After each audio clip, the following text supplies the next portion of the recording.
Esther Chapter 3. Sometime later, King Xerxes promoted Haman, son of Hammedatha, the Agagite, making him the highest-ranking official in the government. All of the king's servants at the king's gate used to honor him by bowing down and kneeling before Haman. That's what the king had commanded.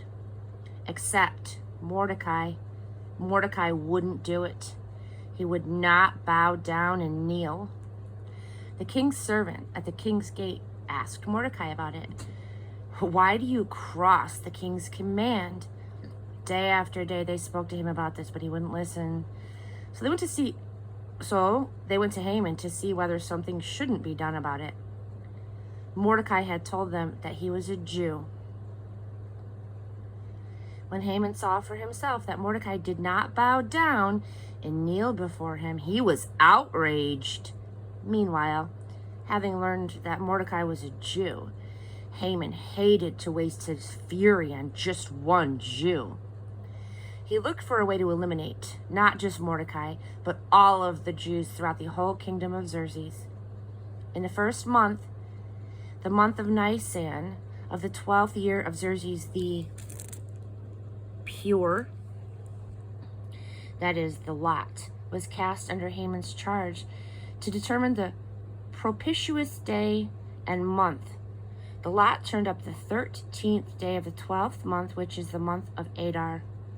Haman then spoke with King Xerxes.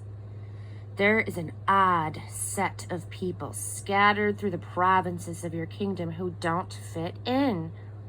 Their customs and ways are different from those of everybody else. Worse, they disregard the king's laws. They are an affront. The king should not put up with them. If it please the king, let orders be given that they be destroyed. I'll pay for it myself.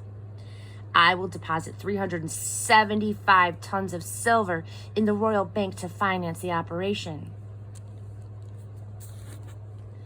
The king slipped his signet ring from his hand and gave it to Haman, son of Hammedatha, the Agagite, arch enemy of the Jews. Go ahead, the king said to Haman. It's your money. Do whatever you want with those people. The king's secretaries were brought in on the 13th day of the first month. The orders were written out word for word as Haman had addressed them to the king's satraps, the governors of every province, and the officials of every people.